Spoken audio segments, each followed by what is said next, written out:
নমস্কাৰ এছপায়াৰ আছামলৈ আপোনালোকক স্বাগতম জনাইছোঁ আজিৰ ভিডিঅ'টোত আমি যোৱাকালি অৰ্থাৎ 24 নৱেম্বৰ তাৰিখে ডিব্ৰুগড় ইউনিভাৰ্চিটি বিএড এক্সামিনেশ্যনৰ যিটো কমন এণ্ট্ৰেন্স টেষ্ট হৈছিলে তাৰে জেনেৰেল নলেজৰ প্ৰশ্নখিনি লৈ আহিছোঁ ইয়াতে আপোনালোকে টোটেল 20টা জেনেৰেল নলেজৰ প্ৰশ্ন পাব যদিহে আপোনালোকে চেনেলটো ছাবস্ক্ৰাইব কৰা নাই অনুগ্ৰহ চেনেলটো ছাবস্ক্ৰাইব কৰিব আৰু ভিডিঅ'টো স্কিপ নকৰাকৈ শেষলৈকে চাব আহক প্ৰথমটো প্ৰশ্নলৈকে আগবাঢ়ো ইয়াতে সোধা হৈছে which of the following is not included in the fundamental rights in the Constitution of India অৰ্থাৎ তলৰ কোনটো আমাৰ ভাৰতৰ সংবিধানৰ মৌলিক অধিকাৰৰ অন্তৰ্গত নহয় চাৰিটা অপশ্যন দিছে ইয়াতে right to freedom right to equality right to health আৰু ৰাইট এগেইনষ্ট এক্সপ্লইটেশ্যন ইয়াৰ শুদ্ধ উত্তৰটো হ'ব আপোনাৰ ৰাইট টু হেল্থ অৰ্থাৎ সংবিধান প্ৰদত্ত মৌলিক অধিকাৰৰ ভিতৰত ৰাইট টু হেল্থটো আপোনাৰ অন্তৰ্ভুক্ত কৰা হোৱা নাই ঠিক আছে দুই নম্বৰ প্ৰশ্নটোলৈ আগবাঢ়িছোঁ এটা সুধিছে which among the following is of utmost significance in the dynamics of resource management that was coined in the Brundtland Commission report অৰ্থাৎ ৰিসোৰ্স মেনেজমেন্টৰ গতিশীলতাৰ কাৰণে ব্ৰুটলেণ্ড কমিশ্যন ৰিপৰ্টত অন্তৰ্ভুক্ত থকা তলৰ কোনটো আটাইতকৈ তাৎপৰ্যপূৰ্ণ উক্তি হয় কথাটো সুধিছে বা সোচ হয় ইয়াৰে চাৰিটা অপশ্যন দিছে আপোনাৰ sustainable management inclusive growth sustainable development আৰু ইনক্লুসিভ ৰিসোৰ্স মেনেজমেন্ট আৰু ইয়াৰ শুদ্ধ উত্তৰটো হ'ব আপোনাৰ সাস্টেইনেবল ডেভেলপমেন্ট ঠিক আছে নেক্সট প্ৰশ্নলৈকে আগবাঢ়িছোঁ এটা সুধিছে the directive principles of state policy of the constitution of India have been adopted from the days অৰ্থাৎ আমাৰ ভাৰতৰ সংবিধানত থকা directive principles of state policy কোনখন সংবিধানৰ পৰা লোৱা হৈছে ইয়াতে চাৰিটা অপশ্যন দিছে constitution of Netherlands constitution of Finland constitution of New Zealand আৰু কনষ্টিটিউশ্যন অফ আয়াৰলেণ্ড ইয়াৰে শুদ্ধ উত্তৰটো হ'ব কনষ্টিটিউশ্যন অফ আয়াৰলেণ্ড অৰ্থাৎ আমাৰ ভাৰতীয় সংবিধানত থকা directive principles of state policy আয়াৰলেণ্ডৰ সংবিধানৰ পৰা লোৱা হৈছিলে ঠিক আছে চাৰি নম্বৰ প্ৰশ্নলৈকে আগবাঢ়িছোঁ এটা সুধিছে a person is counted as literate for the purpose of census in India if she or he is অৰ্থাৎ আমাৰ ভাৰতৰ চেঞ্চাছৰ ক্ষেত্ৰত কেনেকুৱা ধৰণৰ ব্যক্তিক আপোনাৰ লিটাৰেট হিচাপে কাউণ্ট কৰা হয় এইটো কথা সুধিছে ইয়াতে আপোনাৰ চাৰিটা অপশ্যন দিছে above 7 years of age and can read as well as write in any language above 5 years of age and can read in any language above 7 years of age and can read in any language আৰু above 6 years of age and can write in mother tongue ইয়াৰ শুদ্ধ উত্তৰটো হ'ব আপোনাৰ above 7 years of age and can read as well as write in any language ঠিক আছে মনত ৰাখিব 7 বছৰৰ তলৰ কোনো ব্যক্তিক লিটাৰেট হিচাপে কাউণ্ট কৰা নহয় আমাৰ চেঞ্চাছত একবাৰ নেক্সট প্ৰশ্নলৈকে ইয়াতে সুধিছে the project replan is related to অৰ্থাৎ ৰিপ্লেন প্ৰজেক্টটো কিহৰ লগত জড়িত কথাটো সুধিছে অপশ্যন চাৰিটা দিছে rehabilitation of divyangjan then redevelopment of cities reallocation of funds between centre and states আৰু reducing plastic in nature replan যিটো প্ৰজেক্ট আছে এইটো আপোনাৰ ৰিলেটেড হয় ৰিডিউচিং প্লাষ্টিক ইন নেচাৰ আপুনি ইয়াৰ যিটো ফৰ্ম যদি চাবলৈ যায় এইটো completely reducing plastic in nature বুলিয়ে পাব ঠিক আছে 6 নম্বৰ প্ৰশ্নলৈকে আগবাঢ়িছোঁ ইয়াতে সুধিছে the border line between India and China called অৰ্থাৎ আমাৰ ভাৰতৰ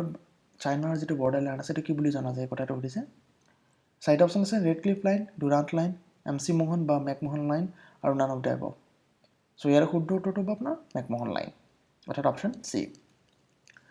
7 নম্বৰ প্ৰশ্নলৈকে আহিছোঁ ইয়াতে সুধিছে which of the following is not one of the pillars of Atmanirbhar Bharat অভিযান অৰ্থাৎ আত্মনিৰ্ভৰ ভাৰত অভিযানৰ তলৰ কোনটো পিলাৰ নহয় কথাটো সুধিছে চাৰিটা অপশ্যন দিছে ইকনমি ইনফ্ৰাষ্ট্ৰাকচাৰ ভাইব্ৰেণ্ট ডেমোগ্ৰাফি আৰু আউট মাইগ্ৰেশ্যন ইয়াৰে শুদ্ধ এনচাৰটো আপোনাৰ হ'ব আউট মাইগ্ৰেশ্যন অৰ্থাৎ অপশ্যন ডি আপোনালোকৰ সুবিধাৰ কাৰণে যে 5টা পিলাৰ আছিলে আত্মনিৰ্ভৰ ভাৰত অভিযানৰ তাৰে স্ক্ৰীন এটা মই ভিডিঅ'টো দি দিছোঁ আপোনালোকে চেক কৰি ল'ব পাৰে ঠিক আছে একবাৰ 8 নম্বৰ প্ৰশ্নলৈকে ইয়াতে সুধিছে national education policy 2020 has emphasised upon increasing the public investment in education section to reach এটা সুধিছে যে আপোনাৰ নতুন এডুকেশ্যন পলিচি 2020 অৰ্থাৎ কি পাবৰ কাৰণে বা কিমান % GDP পাবৰ কাৰণে পাব্লিক ইনভেষ্টমেণ্টটো আমাৰ এডুকেশ্যন ছেক্টৰত বঢ়োৱাৰ কাৰণে জোৰ দিছে চাৰিটা অপশ্যন আছে 5% of GDP 6% of GDP 9% of GDP আৰু 10% অফ GDP যদি শুদ্ধ এনচাৰটো হ'ব আপোনাৰ 6% অফ GDP ঠিক আছে 9 নম্বৰ প্ৰশ্নলৈকে আগবাঢ়িছোঁ সুধিছে the HSN code has been introduced for the systematic classification of goods all over the world. The full form of HSN is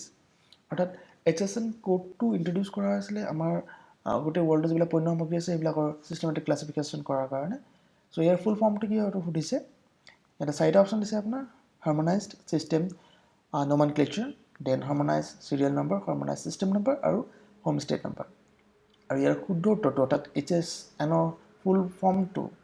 শুদ্ধ ফুল ফৰ্মটো হৈছে আপোনাৰ হাৰ্মনাইজ ছিষ্টেম অন ন'মেনক্লেচাৰ অৰ্থাৎ অপশ্যন এটো চ' 10 নম্বৰ প্ৰশ্নলৈকে আগবাঢ়িছোঁ এটা সুধিছে which of the following is answer পাৰ্টৰ মোৰ ক্ৰপ তলৰ কোনটোৱে পাৰ্টৰ মোৰ ক্ৰপ এইটো এনচিয়ৰ কৰে কথাটো সুধিছে চাৰিখন স্কিম দিছে ইয়াতে আপোনাৰ স্কিমকেইখন আছে আপোনাৰ PMGSY scheme PMKSY scheme NRLM scheme আৰু আপোনাৰ PMKVY স্কিম য'ত আপোনাৰ অপশ্যন বি যিটো আছে PMKSY অৰ্থাৎ প্ৰধানমন্ত্ৰী কৃষি সিঁচাই যোজনা এই স্কিমটোৱে আপোনাৰ পাৰ্টৰ মোৰ ক্ৰপ এই কথাটো এনচিয়ৰ কৰে ঠিক আছে So, 11 নম্বৰ প্ৰশ্নলৈকে এটা সুধিছে the name of Arjuna awards 2020 and sports are given as অৰ্থাৎ তেওঁলোকে কি কৰিছিলে তেওঁলোকে অৰ্জুনা এৱাৰ্ডিজৰ নেম কিছুমান দিছিলে 2020 বৰ্ষৰ আৰু লগতে তেওঁলোকে স্পৰ্টছৰ নামবিলাক মিহলিকৈ অৰ্থাৎ খেলি মেলিকৈ দিয়া আছিলে চ' এইটো মেটচ কৰিব দিছিলে মই অলৰেডি মেটচ কৰি থৈছোঁ আপোনালোকে এবাৰ চাই ল'ব ইয়াতে যেনেকৈ সঞ্জয় জিংগন দিয়া আছিলে তো সঞ্জয় জিংগন ফুটবলৰ লগত জড়িত লভলীনা বৰগোহাঁই আমাৰ অসমৰ আমি ভালদৰে জানো বক্সিঙৰ লগত জড়িত আছিলে মাধুৰিকা পাটকাৰ আছিলে তেওঁ টেবল টেনিছৰ লগত জড়িত চিৰং চেট্টি বেডমিণ্টনৰ লগত জড়িত ঠিক আছে চ' মই মেটচ কৰি থৈছোঁ হ'লেও আপোনালোকে এবাৰ চাই ল'ব চ' 12 নম্বৰ প্ৰশ্নলৈকে আহিছোঁ ইয়াতো ছেইম দিছিলে তেওঁলোকে কি কৰিছিলে ইণ্ডিয়ান কনষ্টিটিউশ্যনৰ কিছুমান আৰ্টিকেল দিছিলে আৰু তাতে সেই আৰ্টিকেলৰ লগত জড়িত কিছুমান ছাবজেক্টছৰ নাম দিছিলে সানমিহালিকৈ আৰু খেলি মেলিকৈ চ' এইটো মেটচ কৰিব দিছিলে মই অলৰেডি মেটচ কৰি থৈছোঁ এবাৰ জাষ্ট কৈ দিছোঁ চাই ল'ব আপোনালোকে আৰ্টিকেল 29(1) যিটো আপোনাৰ লেংগুৱেজ ছেফগাৰ্ড হিচাপে আমি অৰ্থাৎ লেংগুৱেজ ছেফগাৰ্ড হিচাপে ইউজ কৰা হয় দেন আৰ্টিকেল 15টো আপোনাৰ ডিছক্ৰিমিনেশ্যনৰ লগত জড়িত আছিলে অৰ্থাৎ প্ৰহিবিশ্যন অফ ডিছক্ৰিমিনেশ্যনৰ ওপৰত 351 যিটো আৰ্টিকেল আছিলে সেইটো আপোনাৰ হিন্দী লেংগুৱেজৰ প্ৰমোশ্যনৰ লগত আৰু আৰ্টিকেল 21A আপোনাৰ ৰাইট টু এডুকেশ্যনৰ লগত জড়িত আছিলে ডিটেইলছত যদি আপোনালোকে চাই এই আৰ্টিকেলকেইটা ডিৰেক্টলি আপোনালোকে গুগল কৰি চাব পাৰে বা যিখন আপোনালোকে ষ্টেণ্ডাৰ্ড বুক ইউজ কৰি আছে তো সেইখনতো চাব তাতে আপোনালোকৰ দিয়া আছে অলৰেডি ঠিক আছে চ' আগবাঢ়িছোঁ নেক্সট প্ৰশ্নলৈকে 13 নম্বৰ প্ৰশ্ন এটা সুধিছে which of the statements R correct regarding sustainable development goals অৰ্থাৎ তলত যিকেইটা আপোনাৰ ষ্টেটমেণ্ট দিয়া আছে ছাষ্টেইনেবল ডেভেলপমেণ্ট গ'লছৰ ক্ষেত্ৰত কোনকেইটা কাৰেক্ট হয় কথাটো সুধিছে চ' ইয়াতে চাৰিটা অপশ্যন দিছে অপশ্যনকেইটা হৈছে আপোনাৰ SDGs are formulated and implemented by United Nations Organization there are total 17 SDGs are formulated only for developing countries আৰু the target year to achieve SDGs in 2030 চ' ইয়াৰে যদি আপুনি গোটেইকেইটা পইণ্ট চায় তেনে ক্ষেত্ৰত 3 নম্বৰতে চি অপশ্যনটো আপোনাৰ ৰং হয় চ' SDGs are formulated only for developing countries এইটো আপোনাৰ ভুল হয় বাকী এইটো formulated and implemented by United Nations Organizations এইটো ৰাইট হয় 17টা SDG আছে আৰু ইয়াৰ যেটো আপোনাৰ টাৰ্গেট এচিভ কৰা ইয়াৰ আছিল এইটো আপোনাৰ 2030 হয় ঠিক আছে সো এবিডি এই তিনটা অপচন আপোনাৰ কাৰেক্ট আনসাৰ হ'ব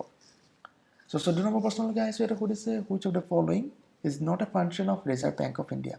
তো কোনটো ৰিজাৰ্ভ বেংক অফ ইণ্ডিয়াৰ ফাংচন নহয় কথাটো সুধিছে সো এটা চাৰিটা অপচন দিছে giving loans to entrepreneurs issue of Indian currency mapping foreign exchange আৰু guardian of commercial bank so আমি যদি ৰিজাৰ্ভ বেংক চাওঁ তেনে ক্ষেত্ৰত তাৰ যিবিলাক মুখ্য কাৰ্য আছে এই চাৰিটা বাহিৰে আৰু বিভিন্ন ধৰণৰ আছে তাৰে ভিতৰত আপোনাৰ গিভিং লোনছ টু এণ্টাৰপ্ৰেনিয়ৰ্ছ টু আপোনাৰ ৰিজাৰ্ভ বেংকৰ কাৰ্যৰ ভিতৰত নপৰে সো আপোনাৰ issue of Indian currency mapping foreign exchange guardian of commercial banks এই গোটেইকেইটা ৰিজাৰ্ভ বেংকৰ লগত জড়িত অৰ্থাৎ ৰিজাৰ্ভ বেংকৰ কামৰ ভিতৰত পৰে ঠিক আছে য'ত নেকি ৰিজাৰ্ভ বেংকক আমি কমাৰ্চিয়েল বেংকৰ গাৰ্জেন হিচাপেও জানো ঠিক আছে সো আগবাঢ়িছোঁ 15 নম্বৰ প্ৰশ্নলৈকে এটা সুধিছে ICT initiatives in Indian education and the main functions are given as again তেওঁলোকে কি কৰিছে আমাৰ ইণ্ডিয়ান এডুকেশ্যনৰ ICT কিছুমান দিছে আৰু তাৰ ফাংচনছখিনি এক্সাইটেড দিছে হামিহলৈকে দিছে মিলাব দিছে আপোনালোকক সো মই মিলাই থৈছোঁ ডিটেইলছত যদি আপুনি চাৰিটা ICT বিষয়ে জানিব বিচাৰে এবাৰ আপোনালোকে চেক কৰি চাব ডিটেইলছত আপোনালোকে গোটেইখিনি ডিটেইলছ চাব পাৰিব য'ত আপোনাৰ যদি স্বয়মটো চাই সেইটো আপোনাৰ ই লাৰ্ণিং পৰ্টেল হয় নিষ্ঠা যদি চাই এইটো কেপাচিটি বিল্ডিং প্ৰগ্ৰেম হয় বিশেষকৈ বা টিচাৰ ট্ৰেইনিঙৰ ক্ষেত্ৰত একচুৱেলি হয় এণ্ড আপোনাৰ যিটো আপোনাৰ ইনফ্লিপনেট আছে ইনফ্লিপনেটটো আপোনাৰ কি আছে লাইব্ৰেৰী নেটৱৰ্ক হয় ঠিক আছে আৰু আপোনাৰ সৌদগংগা আপোনাৰ কি হৈছে ৰিচাইভিয়ৰ অফ ইণ্ডিয়ান থেচিছৰ আপুনি সংগ্ৰহালয় বুলি ক'ব পাৰে সংগ্ৰহালয় বা ৰিচাইভাৰ হিচাপে এইটো ৰখা হৈছে চ' 16 নম্বৰ প্ৰশ্নলৈকে আগবাঢ়িছোঁ এইটো সুধিছে according to the national education policy 2020 the structure of school education system of India will be অৰ্থাৎ আমাৰ ভাৰতবৰ্ষৰ যেটো এডুকেশন সিস্টেম আছে স্কুলৰ হেতু নতুন এডুকেশন পলিসি বা ন্যাশনাল এডুকেশন পলিসি 2020 মতে কেনেকুৱা ধৰণৰ হ'ব এই কথাটো উঠিছে য'ত আপোনাৰ 5+3+4 2+3+6+4 5+2+4+4 আৰু 3+3+4+4 এই চাৰিটা অপচন দিছে য'ত ন্যাশনাল এডুকেশন পলিসি 2020 বৰ্ষত যিখন আহিছে তাৰে মতে স্কুলৰ যেটো ষ্ট্ৰাকচাৰ আছে হেতু আপোনাৰ 5+3+3+4 হ'ব অৰ্থাৎ অপচন এ টো আপোনাৰ কাৰেক্ট হ'ব সো 17 নম্বৰ প্ৰশ্নলৈকে আহিছো ইয়াতে আপোনাৰ দিছে name of persons and the name of their biographies are given as অৰ্থাৎ কিছুমান ব্যক্তিৰ নাম দিছে আৰু তেওঁলোকৰ অটোবায়োগ্ৰাফি যিখিনি আছে এই অটোবায়োগ্ৰাফিখিনি নাম দিছে হানমিহলি আছে আপোনালোকক মিলাব দিছে সো এটো মই এগেইন মিলাই আপোনালোকৰ ওচৰত উপস্থাপন কৰি থৈছো য'ত এলকে আদৱানী দেৱৰ যিখন আপোনাৰ অটোবায়োগ্ৰাফি আছিল সেইখনৰ নাম আছিল আপোনাৰ my country my life Nelson Mandela দেৱৰ আত্মজীৱনীখন আছে অৰ্থাৎ অটোবায়োগ্ৰাফিখন আছিল আপোনাৰ long walk to freedom Barack ওবামাখন আছিলে আপোনাৰ ড্ৰিমছ ফ্ৰম মাই ফাদাৰ আৰু ডালাই লামাৰটো হৈছে আপোনাৰ ফ্ৰীডম ইন এক্সাইল ঠিক আছে সো আগতে 18 নম্বৰ প্ৰশ্নলৈকে এটা সুধিছে which of the following is not a search engine তলৰ কোনটো এটা সাৰ্চ ইঞ্জিন নহয় কথাটো হৈছে গুগল ক্ৰম মজিলা ফায়াৰফক্স ইন্টাৰনেট এক্সপ্লোৰাৰ আৰু মাইক্ৰসফট অফিস সো এই প্ৰশ্নটো আমি সকলোৱে জানো ইয়াৰ আনসাৰটো কি হ'ব সো ইয়াৰ আনসাৰটো আপোনাৰ মাইক্ৰসফট অফিস হয় ঠিক আছে বাকি তিনটা আপোনাৰ সাৰ্চ ইঞ্জিন হয় সো 19 নম্বৰ প্ৰশ্নলৈকে আগবাঢ়িছো এটা সুধিছে which is the biggest measuring unit of data ডাটাৰ ক্ষেত্ৰত আটাইতকৈ ডাঙৰ জুখিব পৰা একক কোনটো এটো সুধিছে ঠিক আছে ইউনিট কোনটো এটো সুধিছে একচুয়ালি সো টিবি কেবি জিবি এমবি সো আমি সকলো ইন্টাৰনেট ইউজ কৰি থাকো সো আমি সাধাৰণতে এই বিষয়ে জানো য'ত কেবি হৈছে কিলোবাইট জিবি হৈছে গিগাবাইট এমবি হৈছে মেগাবাইট আৰু টিবি হৈছে আপোনাৰ টেৰাবাইট সো আপোনাৰ ইয়াৰ ভিতৰত আটাইতকৈ ডাঙৰটো হৈছে আপোনাৰ টিবি ঠিক আছে সো নেক্সট প্ৰশ্ন আৰু এটো আপোনাৰ জেনাৰেল নলেজ হেখৰ মানে একেবাৰে লাষ্ট প্ৰশ্ন হয়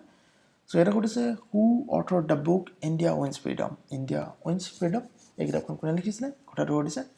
চাৰিটা অপচন আছে এপিজে আব্দুল কালাম মৌলানা আব্দুল কালাম আজাদ জৱাহৰলাল নেহৰু আৰু মহাত্মা গান্ধী আৰু এই শুদ্ধ উত্তৰটো হৈছে আপোনাৰ অপচন বি মৌলানা আব্দুল কালাম আজাদ ঠিক আছে সো এই কিটা আছিল আপোনাৰ 2020 বৰ্ষৰ ডিব্ৰুগড় ইউনিভাৰ্চিটিৰ বিএল এক্সামিনেশ্যনৰ কমন এন্ট্ৰেন্স এক্সামিনেশ্যনৰ জেনাৰেল নলেজৰ প্ৰশ্ন সো আপুনি ইয়ালৈকে অনুগ্ৰহ কৰি যদি চেনেলটো এতিয়ালৈকে সাবস্ক্ৰাইব কৰা নাই সাবস্ক্ৰাইব কৰিব লগতে লাইক আৰু শ্বেয়াৰ কৰিব আৰু বেল আইকনটো প্ৰেছ কৰিবলৈ নাপাহৰিব ধন্যবাদ জয় অসম